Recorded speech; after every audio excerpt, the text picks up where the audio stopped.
All right. This hand needs a diamond, but it's got a Sapphire Ice in it and a Focus, so you know, my body's ready to brick and die. So, we'll Fate Weave a resource at the top of our deck. There's 8. We're like a little over a coin flip to get a diamond off of this Fate Weave here.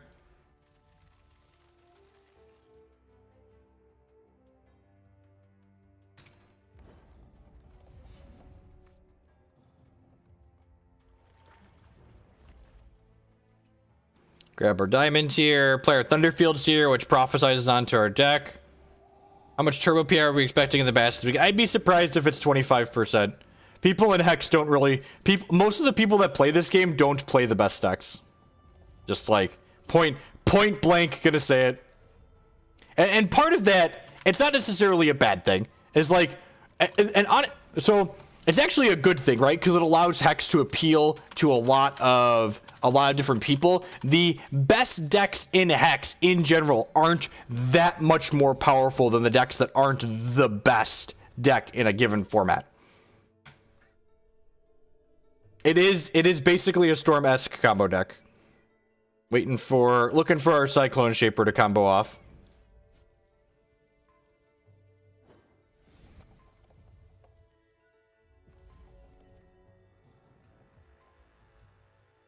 Alright.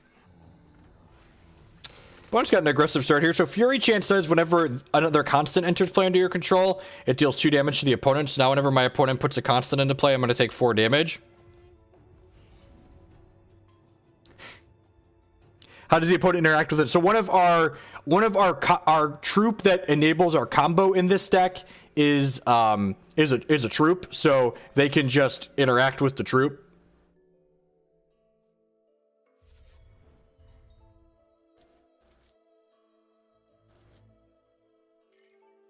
It depends on how much better that best deck is than the rest of the format, in all honesty. Okay, so we get to do this. I think I'm just passing here. There's a non-zero chance my opponent's deck could have something like Scars of War in it. So my champion power illuminates 1, which lets me create another candle. Which the candles are useful for things like Consult the Talon, which has Mobilize, so I can exhaust a bunch of troops to... I think I want a Runebind to protect this. Yeah, I'm going to Runebind my guy. Put him in that stasis state.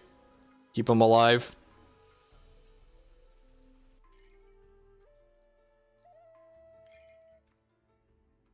We're going to shoot this one now. These double Fury Chant might actually be pretty hard to race here. Ooh, especially with us multiple Sun Soul Phoenix. They're probably just dead here, actually. Sometimes you don't find your Cyclone Shaper in your top 20 cards or so and you die.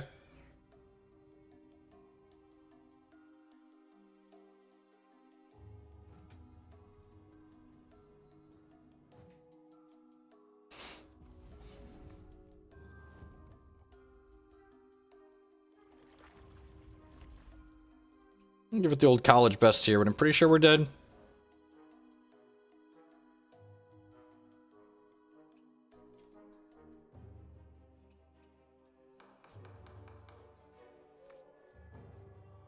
Yeah, there's the Shaper, but it's going to be a little bit too late. Yeah, just a little bit too slow here. Double Fury Chant's like one of their best starts. If they don't have Fury Chant, they're... I guess Scouring Light's pretty good. It destroys all constants. Evaporate doesn't seem particularly useful in this matchup, so I'm going to cut those and bring in the Scouring Lights. Hits a bit.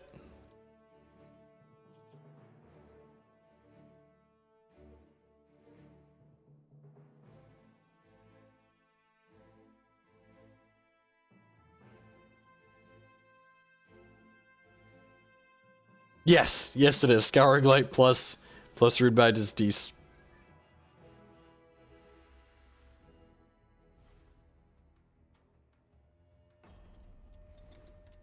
They have Phoenixes in their deck, Burgle, so I think Transmog is fine. Do you want this? So this hand's fine. The Ice guarantees me a second resource, and then the Guidance guarantees me a third resource. Xmogging Phoenix is fine, Burgle. We have infinite things to block them with. If we're not turning it into another thing with Flight or Crush, we don't care. Hard disagree that Transmog on Phoenix is bad in this deck. I think in a control deck, Transmog on Phoenix is bad, but I think in this deck, Transmog on Phoenix is just, like, perfectly acceptable. Our hand's actually set up to be kind of nuts here. So if you're interested to see what this deck does when it combos off here, we're hopefully going to do it this next turn. We're going to go Cyclone Shaper into Light the Votives into Consult the Talons. The Fury Chant on 2 again. And then if we hit another Light the Votives off of these draws, we're just going to go completely insane. So Cyclone Shaper is a 2/3 with Flight that makes all of my actions cost 1 less. So this Light the Votives is free. And then this Consult the Talons can mobilize off of these 3 troops to be free. And then hopefully we find a Light the Votives or something else that's... And we did not. So going off on turn 3 is very, very rare. Occasionally you go off on turn 3 and make a big board. This is going to give them a chance to kill my Cyclone Shaper here. Which feels a little bit bad. I could have been slightly conservative and, like, waited a turn, but, like... This is fine. We're still pretty well set up here. You have Pyre Strike, sure. We'll start with Cosmic Calling. See what we find. Oh, look, another Cyclone Shaper. Let's do that.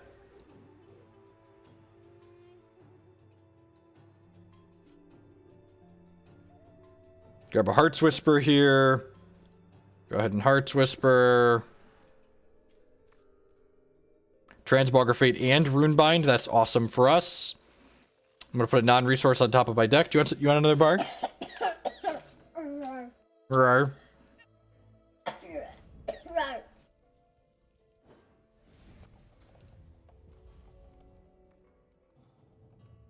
If my opponent tries to kill my Cyclone Shaper, I can just Runebind to protect it.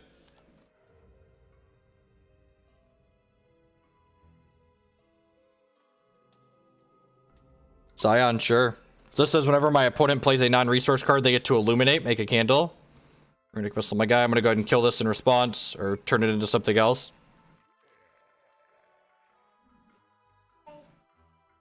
Like, that Transmog was infinitely better than an Into the Unknown would have been there. Just, like, unreal how much better that Transmog was than an Into the Unknown.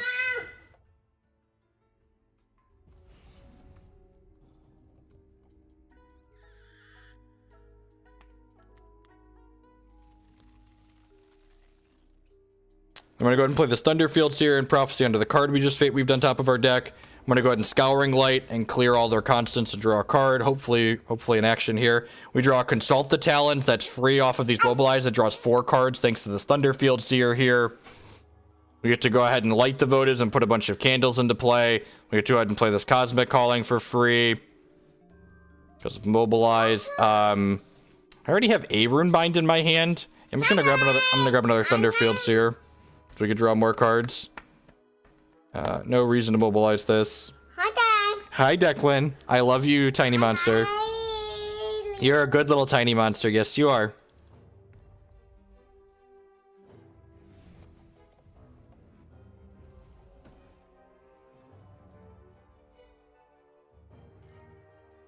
Guidance, sure.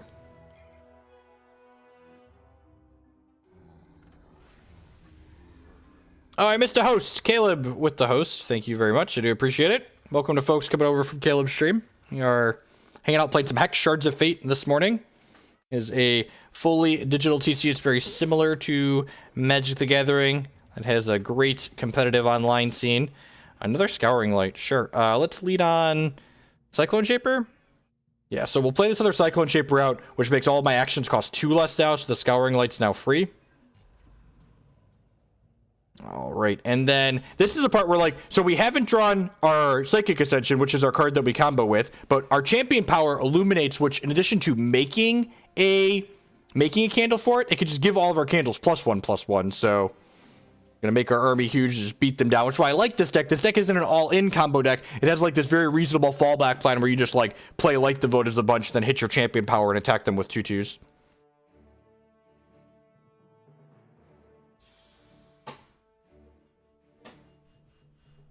The buckets of poop got their stuff pushed in by... They were handed buckets of blood.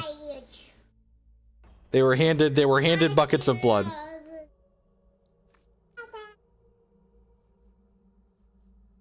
So this hand doesn't have a diamond in it, but it's got Sapphire Ice to guarantee a 3rd resource, and then if that's not a diamond, our Heart Whisper can guarantee us a 4th resource that will hopefully be diamond.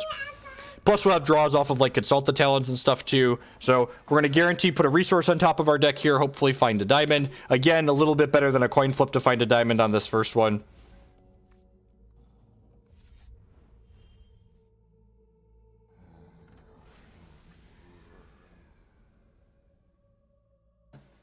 Fury Chant on 2 every time. Yep. My life's like a diamond. Dum bum butter dum bum. Bum bum butter dum bum. I'm gonna leave this in play for now because there's a good chance that my opponent plays another constant out next turn, and then I can Scouring Light and blow up all their constants.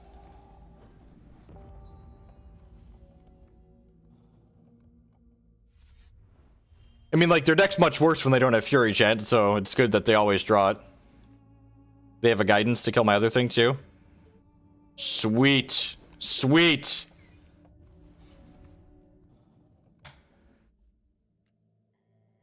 How about if I Scour your Light?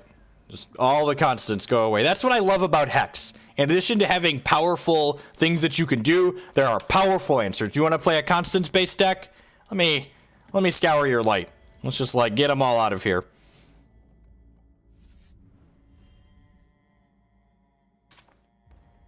I don't want to block here because my candles are worth mobilize for, like, my Consult the Talons.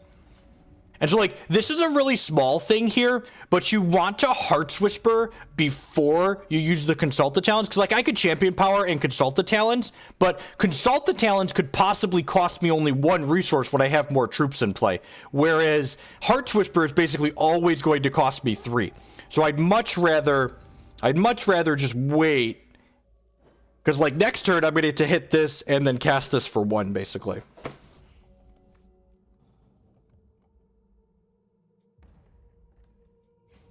Yellow Hat with the host. Welcome to folks coming over from Deceived Stream. We're closing out my stream today with some Hex Shards of Fate. We're currently playing a Storm-esque combo deck in their standard format. It's the deck I used to top 8 their $1,000 cash tournament with last weekend. And one of my teammates, actually, in the quarterfinals, I lost a 74-card beer to one of my buddies. So we'll get to go ahead and activate my Champion Power to create another troop for us here. And then, so Consult the Talons cost 7 normally, but because it has Mobilize, I can exhaust a troop for each Mobilize instance to make it cost 1 less. So if I exhaust these 3 Dorkos, I'm going to get to go ahead and just draw 3 cards for only 1 resource. And I get to play this Light the Votives, which this time, because it's the second time I played it, it makes 2 Candlekin. The next time I draw one of these, it'll make 3 Candlekin.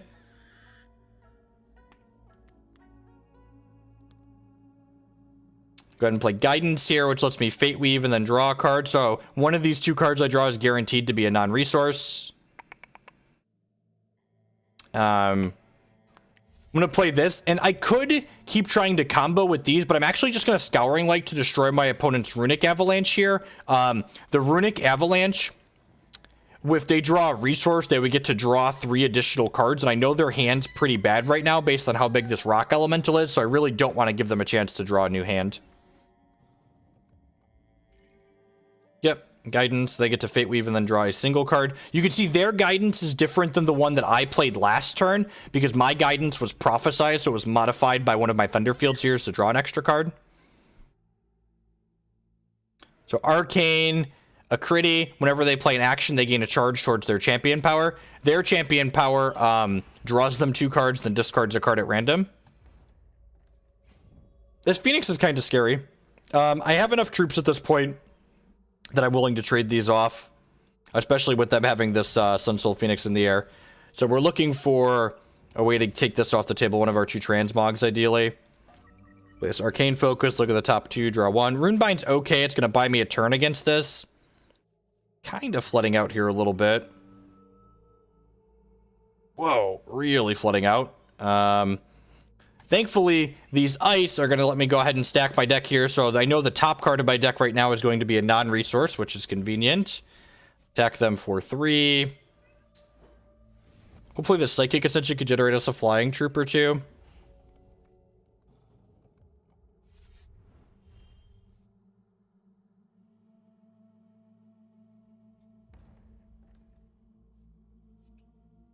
So again, Runebind here kind of puts this in a stasis state off to the side. So until my opponent has a resource enter their hand, this is going to be... Oh, I wonder if they have a riposte. That pause feels like riposte, right?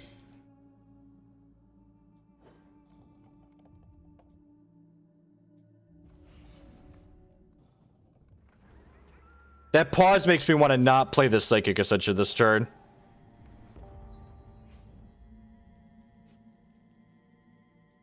I should have Fate Weaved before I played that. I'll just play regular shot. I'm just going to go ahead and pass. That's a tilt. It does 1 damage to all my stuff.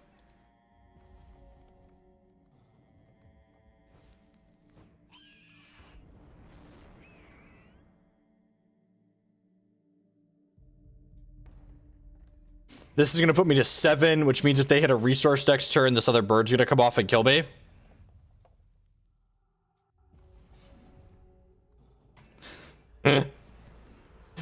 All right, please be a useful thing here that I can cast. Metal. Target troop gets 1/1. It had Swift Strike. All right, well, this was... We flooded a little bit this game. We flooded a lot of it, actually, right? I drew 11 of our 18 resources and 23 cards. Yep. Dead. Alrighty. Alrighty. Head on up to the next one. Sometimes you flat out. So Hex's opening hand algorithm makes it so your opening hands mulligan a little bit less because it doesn't generate the 10% most resource light hands or 5% most resource dense hands, but it doesn't stop things like flooding and screw from happening generically. So honestly, like, people talk, like, inexperienced players talk about like flood and screw being miserable as a part of Magic, but honestly, the things that separates the good TCG players from the bad TCG players are the decisions that they make a lot of the time when everything isn't going their way. If everyone always had plenty of resources, TCGs would kind of be uninteresting a lot of the time, especially in standard formats. Yeah, there'll always be some kind of variance. And like, when people talk about games like Hearthstone, where you get 1 new resource per turn, that doesn't eliminate variance, it just kind of pushes it off. It just kind of pushes it off into other spots. So like Hearthstone suffers from curve variance a lot of the time, where you're where basically because you get a resource every turn, on turn 8 you have 8 resources, but you draw a 3-drop, so your turn 8 play is weaker. Yeah, so like that match that we just played, our opponent's deck was kind of interesting, and as soon as the match finishes, boom, it publishes on Hex PvP tools, and you can see my opponent's deck list card for card. I gotta see what they were working with there. I'm gonna go ahead and play this Well of Purpose out. I'm gonna go ahead and play this Light the Votives. This one makes 2 Candlekin this time because it's our second one, and then we can use this Consult the Talon off of these dorks to draw 3 cards. And then we can play this next Light the Votives to make 3 Candlekin. Data is evil! Look, if data was healthy for us, Wizards of the Coast would give it for Magic. I don't know what these Hex people think they're doing, giving us all this information. Informed decision making. What a silly ploy.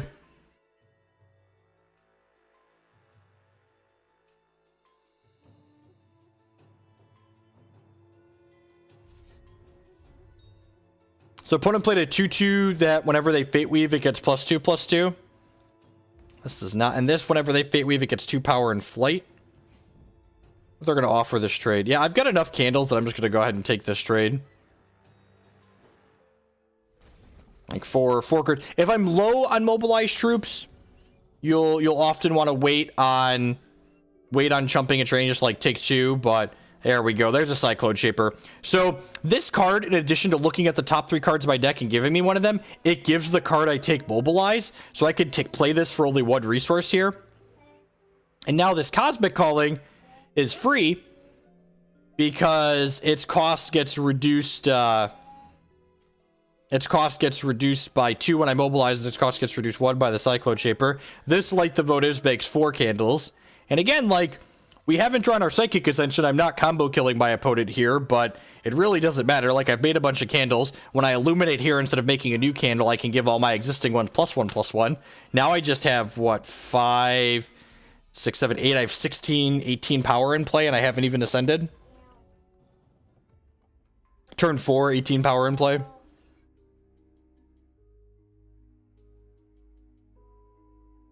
This deck in general is very consistent because it's just like Cyclone Shapers and Light the Votives and a bunch of cards that help you find Cyclone Shapers and Light the Votives. You get to do the same thing almost every game.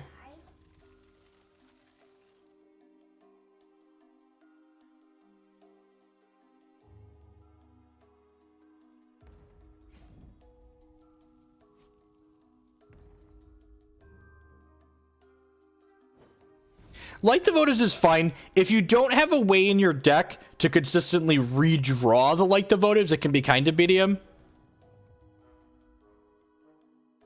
I've not. Do they have a digital variation, Krail? I really don't have time in my life for paper card games at the moment.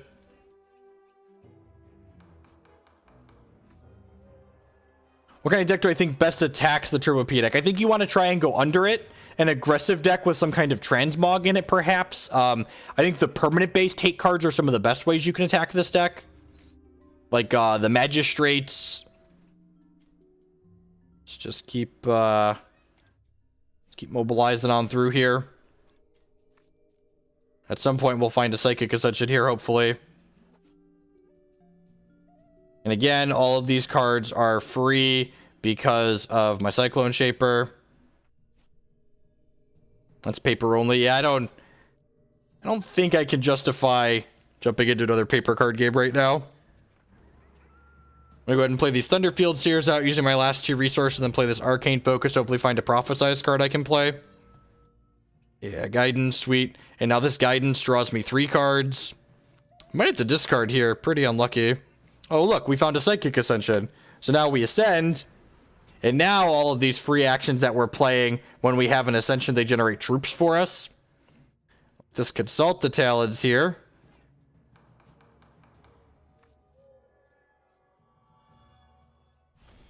Opponents had enough. We're going to continue drawing cards and making things there.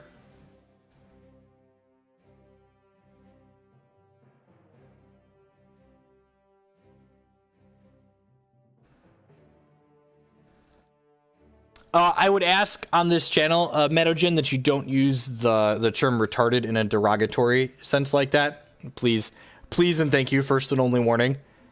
I think I'm just gonna click submit. Yep, not a problem. I know things like that are really ingrained in people, and that's why it's good to ask. I don't auto ban for stuff like that. Just, you know.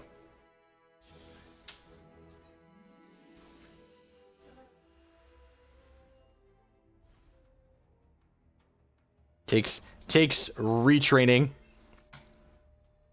Word was definitely part of my vocabulary for a long time. The mirror is miserable and everyone plays. I don't know. Again, like, I would be genuinely surprised if this deck is more than 20 or 25% of the field on Saturday. Genuinely surprised.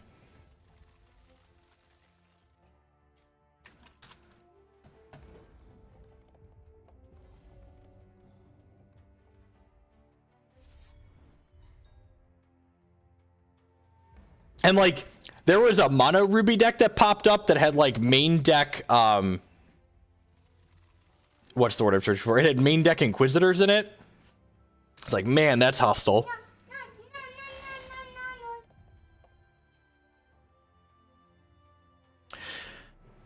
So I put the 4th resource on top of my deck. Oh, huh. I guess I shouldn't have auto-passed. This lets each player Fate Weave every turn.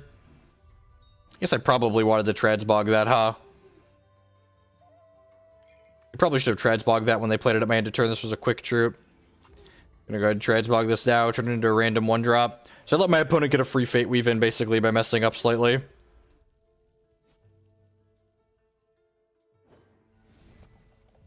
So, one of the things I love about this deck, and this is one of the things that separates, like, the people that are going to, like, muck around and do poorly with this deck and the people who aren't, is, like, my opponent very clearly is leaving up resources to do something here, right? So I get to go ahead and play Heart's Whisper here instead of playing out my Cyclone Shaper. So I still got to use my resources for the turn, and my opponent, who could be leaving up something like, you know, like Martyr or Transmogrifade, didn't get to use their resources.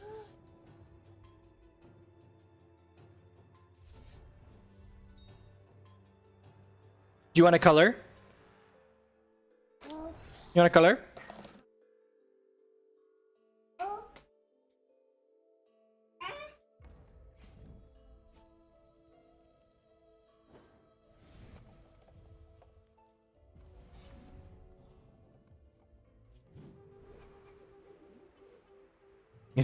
The next best thing after casting Cyclone Shaper is being allowed to go, no, I really don't want to cast this card this turn.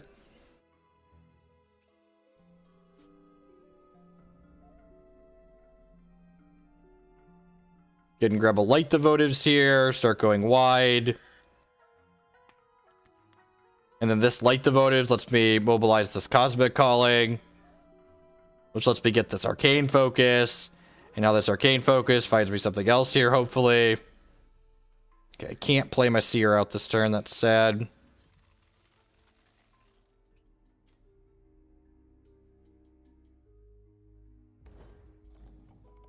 Again, I'm just going to wait on my champion power until I'm certain I want a body out of it. Like, if I draw a bunch of Light the Votives next turn, I might just want to make an Anthem for my team off of it. You want a different color? Where's red?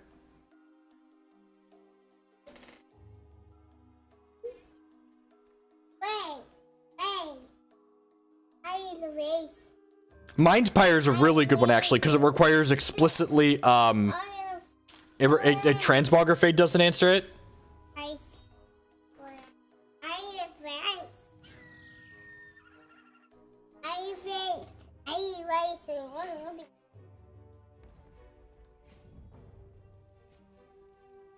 I'm gonna evaporate my opponent's 8 power guy here. Just take that off the table.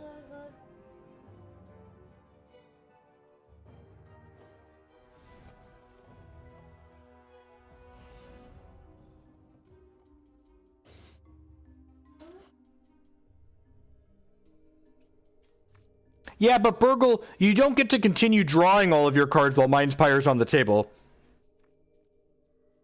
Is the thing. Like, while Mind's Pyre is out, you're not continuing to draw cards, or you're dying while you're doing it. So, like, you might find the answer. So, like, again, like, when people talk about hate cards for decks like this, cards like Mind Pyre aren't a one-card win the game against this deck by any means. But what they are is a piece in a winning puzzle, right? Like, it's part of the combination of cards that are going to let you win the game against the deck.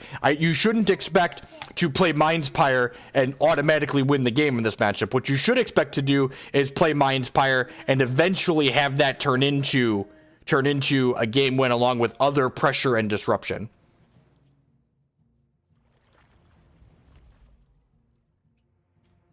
My opponent said wow in chat. I agree. Wow is a good response to the things this deck can do when it gets going. Oh no, we bricked out a resource. And that's fine, like, and this is why this deck is sweet. Like, we kind of bricked on, like, fully comboing off this turn, but we still put a bunch of power into play, and we're ascended.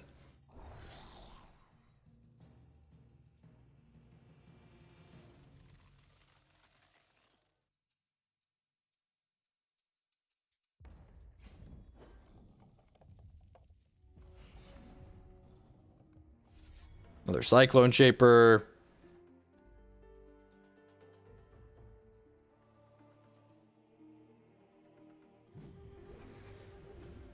If only this deck had Time Walk, right? That's what I'm saying, Tom. I could use a Time Walk in my life.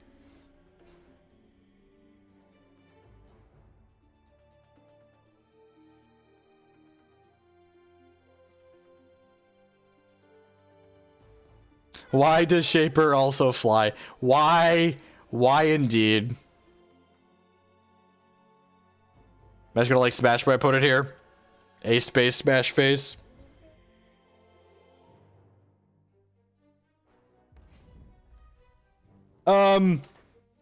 You don't empower Cyclone Shaper that often, and against decks that have Runebind and Transmog in them, you basically never empower your Cyclone Shaper. Because getting, like, your empowered Cyclone Shaper Runebound or Transmogged is kind of medium. So this card here uses the Empower mechanic. So you can see here, this was originally a regular Cyclone Shaper, but because it has Empower, you could double every number on this card. So instead of being a 3-cost 2/3, I turned it into a 6-cost 4/6 that makes all my cards cost 2 less. You can see we have a regular and we have an empowered.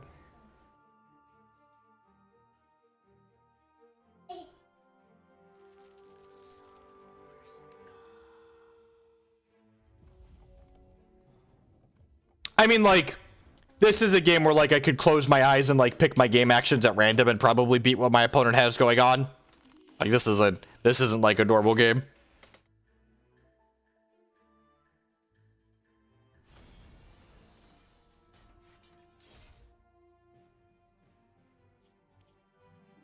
Get him good. Time for another match or two before Jake gets home from school.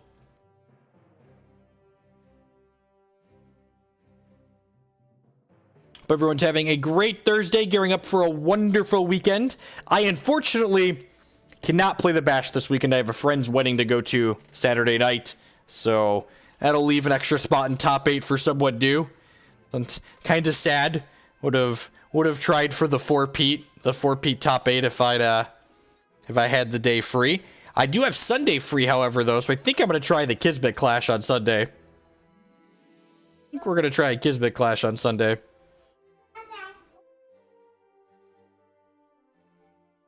I mean, I have a Lenovo Yoga tablet that Hex runs on, so like I theoretically could play on that, but I don't really want to do that.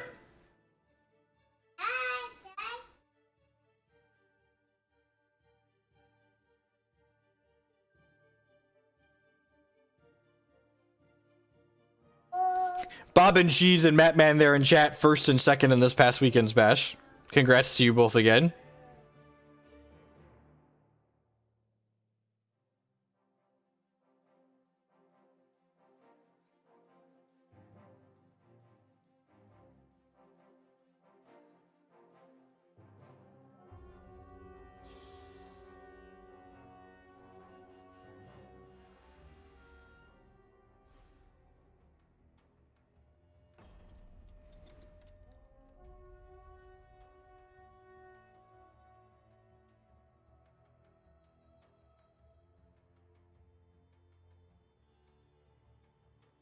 Get to go first here. How well does it run the game? It runs it on low settings very well. Reasonably well.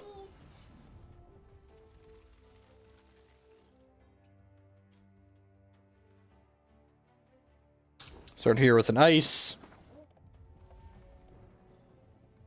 And for reference, I have one of the small yogas. I bought the 11-inch one because I wanted one that was portable. If you want one of the slightly bigger ones, they definitely have more horsepower. Perfect into a diamond ice, just like the good Lord intended. Put a non-resource on top of my deck, prophesize it with the Thunderfield Seer.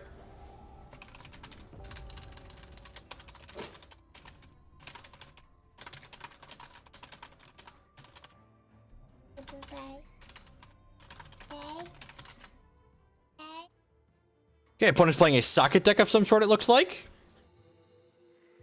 MC, this have the grow on it. Whenever you play a resource, this gets +1/+1. Okay.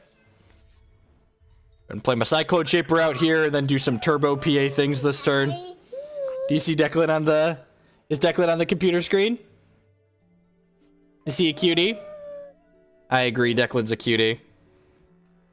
I think I'd rather just have another console here. Having another console probably means I'll find the PA at some point.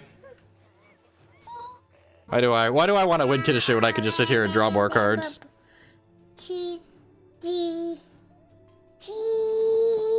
Huh. Now I'm just gonna grab the Arcane Focus. That's Psychic Ascension's not cheap enough yet. We're looking for Light the Votives, exactly like that. And we're done playing things this turn, but have plenty of troops for consulting with next turn.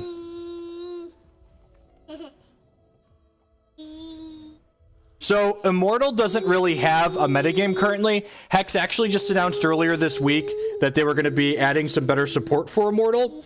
But we currently, the free-to-play Immortal queue isn't terribly popular because we haven't had tournaments to play to prepare for.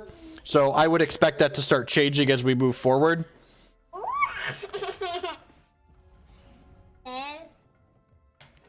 I don't think it's unreasonable to assume that the best Immortal deck currently is the Mono Ruby deck.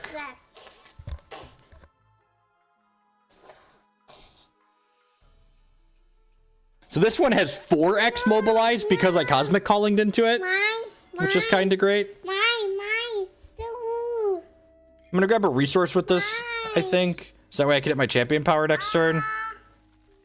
Put a non-resource on top of my deck.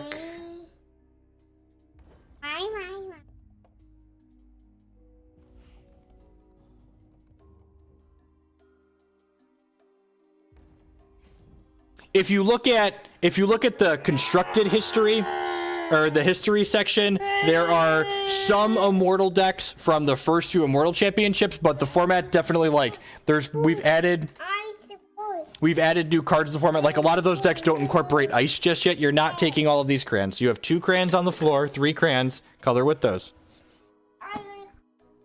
All right, let's go ahead and light the votives, make 3 candles. Consult the Talons.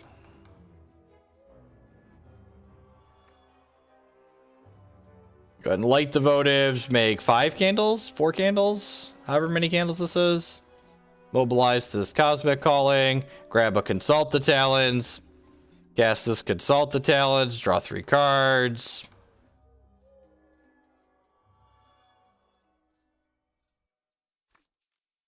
If you are a simple man like me who enjoys drawing a lot of cards, let me tell you about a deck that I have for you. It's called Turbo Ascension. And man is it great. All right, let's play this. Hit my champ power, make all my candles into 2/2s. And then we can ascend. And then we can play this, and then we can Hearts Whisper here. Nah, not on boards like this, Burgle. If it's a large board where I'm gonna need flight to, like, punch through, I consider holding consults, but if it's not a board where I'm gonna need help punching through, I don't care.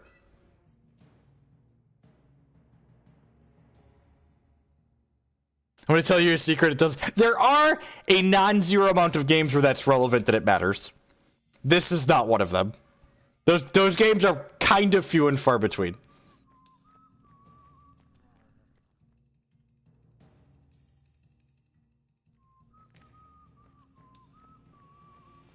I mean, my opponent's troops are getting kind of big. There's just a lot fewer of them than there are my troops.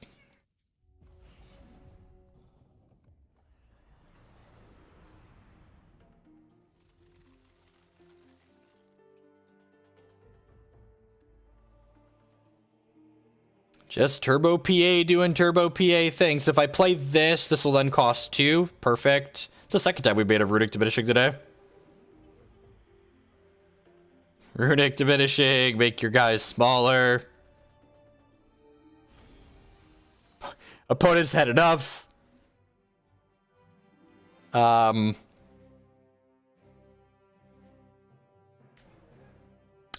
in doubt, submit it out is a good life motto to have when playing this deck. So just, you know, if you're not if your opponent's playing a brew and there aren't obvious cards you need to interact with out of their brew, just click submit.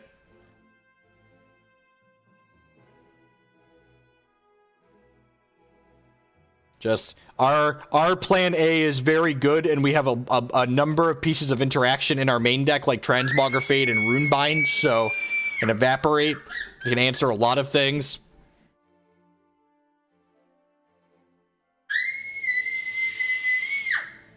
You find this deck somewhere, or JW with the troll. It's actually a mix, right? So like, I played a mix of this deck with a couple of Cyclone Shapers. The piece that I was missing, that I shamelessly net decked and we improved on, was the addition of Consult the Talons and Cassia as the champion. Were like 2 missing pieces to make this deck go from like kind of reasonable to absolutely batshit insane. Like, deck is very, very good.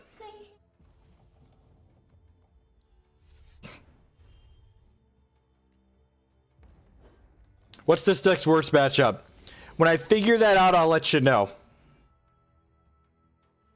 Lasgar's getting banned did help. But, like, even in a post-Lasgar's world, right? Like, this deck was just, like, a solid, like, B+. Like, it went to A++ when we figured out we should be playing Consult the Talons and Cassia. When someone showed us the light on that one. The mirror's the worst matchup.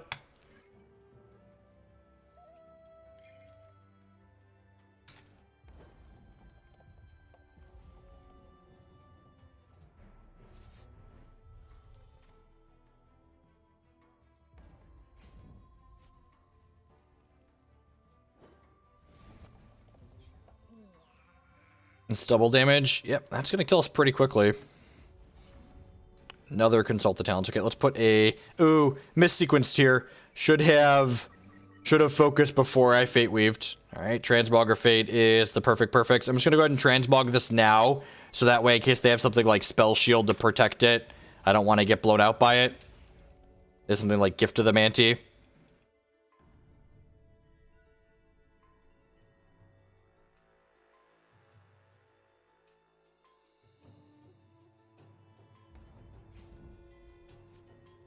Bob just read the list of cards that your opponent has in play, Dia, and it's just like super excited to just like dumpster people with Mono Ruby cards.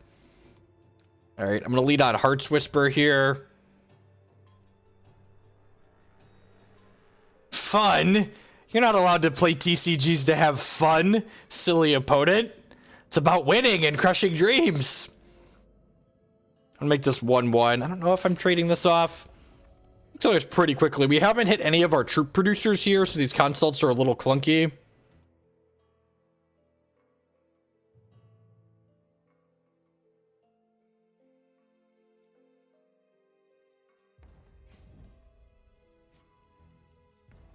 We could actually die to pump in solo battle here. Down to 8. Replay the Animus, sure. Alright. Where's my Cyclone Shaper at?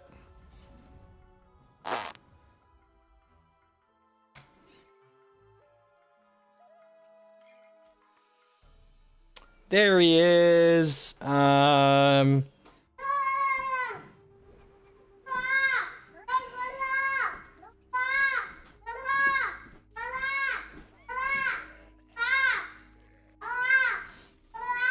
It might be too little too late. Might be too little too late on that.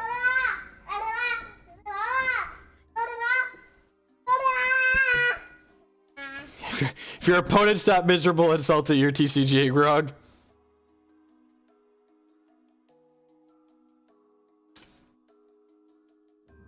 Yep.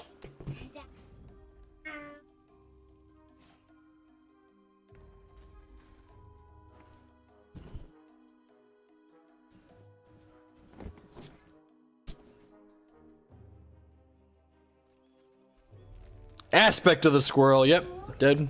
Good stuff. All right. Do I want more transmogs in this matchup? Maybe? I honestly don't know what I want to cut. Like, Evaporate and Transmog are similar. Evaporate actually buys us more time against this style of deck a lot of the time, which is why I like it. Maybe it's, like, marginally better than Runebind.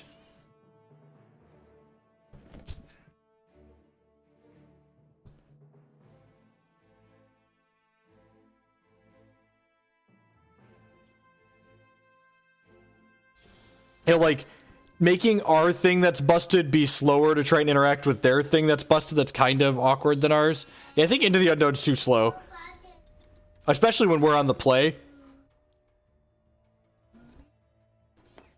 I think this hand is keepable because of the Cosmic Calling. It's a little bit suspect. The Cosmic Calling can dig us into Guidance or Focus to find a third shard. In general, you want to try and make sure you hit all 3 of your shard drops. We have 2 thresholds with this hand at least. Into the Unknown is good against Tribunal Magistrates and permanent-based hate cards. Into the Unknown is good against cards that are good against this deck. This is the TLDR.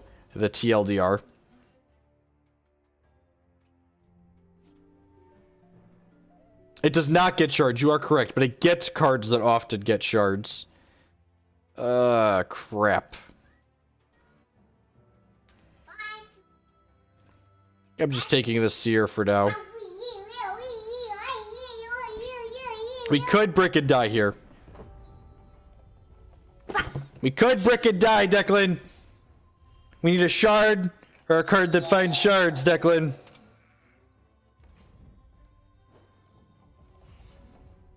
Like that. That card finds shards. Ding, ding, ding. And now we just get to snowball it all right on through here. Put a non-resource on top of my deck.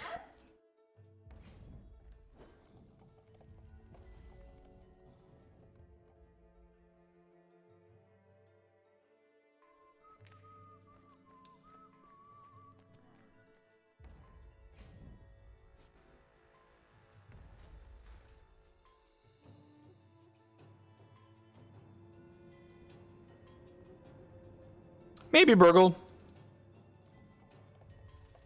Sweet. They have a slow shard here, so they don't get to replay the root here.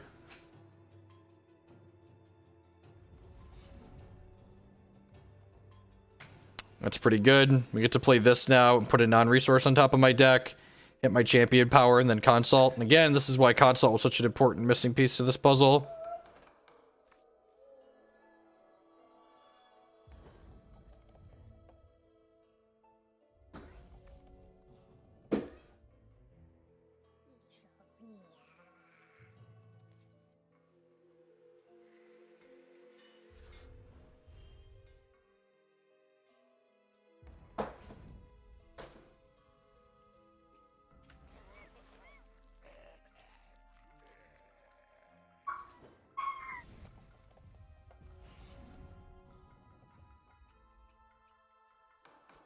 Start with Consult the Talons. Play the Cyclone Shaper out. Play this Light the Votives out. Pass the turn. We got these Runebinds to protect my Cyclone Shaper here.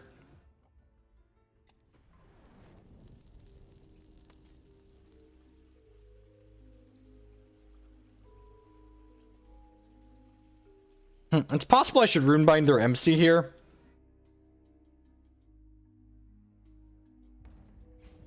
In response to that, I think I'm going to use this as a gain 3. I probably don't need the extra mobilize, especially when I'm already through 2 consults. If we don't draw a resource for the turn, we'll use the Heart's Whisper to guarantee a resource. Oh, that one was prophesized. That was a punt. Played the wrong one there. Could have drawn an extra card. Didn't realize I had a prophesized one. Oh. That was a small mistake too. Should have played Light the Votives first, because I wouldn't mind prophesizing onto a Light the Votives. Just all the tiny mistakes. Psychic Ascension is almost free.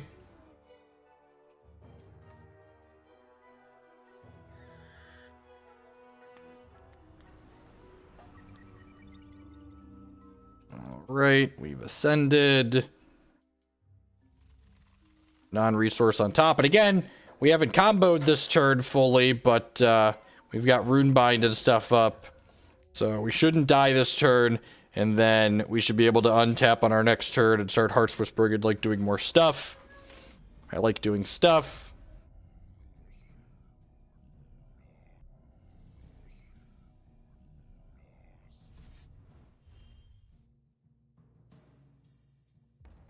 And Runebind their MC. Yeah, I could use the Scouring Light to finish this off too. That is correct.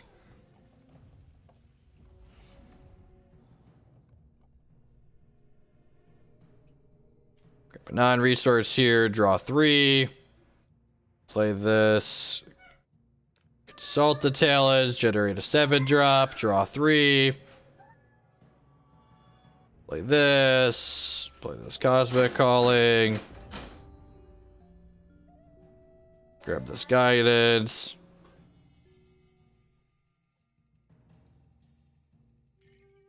Look, Shredder, that was a holdover from when we were trying to beat Lasgar's Vengeance, okay? We don't have to try and beat Lasgar's Vengeance. No, Evaporate is good because it protects your Cyclone Shaper. You can't deep freeze your own troop. Yeah, the...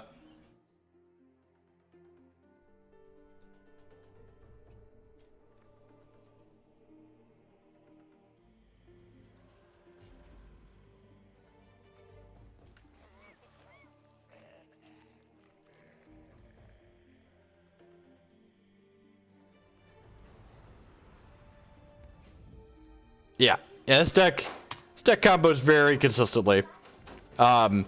Your absolute nuts draw can cast Psychic Ascension on turn 3. It's very rare. Usually you go off on turn 4 to 5 if your opponent's not interacting with you, but yeah. So that's the deck that won the bash this past weekend. I also top 8'd with it. Shredder there in chat went 5-2 with it as well. Oh. Not unbeatable by any means, but very, very powerful and fun. I just enjoy playing this deck. It's doing obnoxious things. I like drawing a lot of cards. This deck is good at drawing a lot of cards.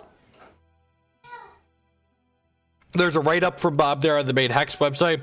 Every Hex Heroes player that wasn't Andrew went 5-2. Yep. Yeah, this deck is kind of a gas. At any rate, I will, I'm looking forward to trying this deck out in Immortal, too. I wonder if there's extra tools we get in that format for it.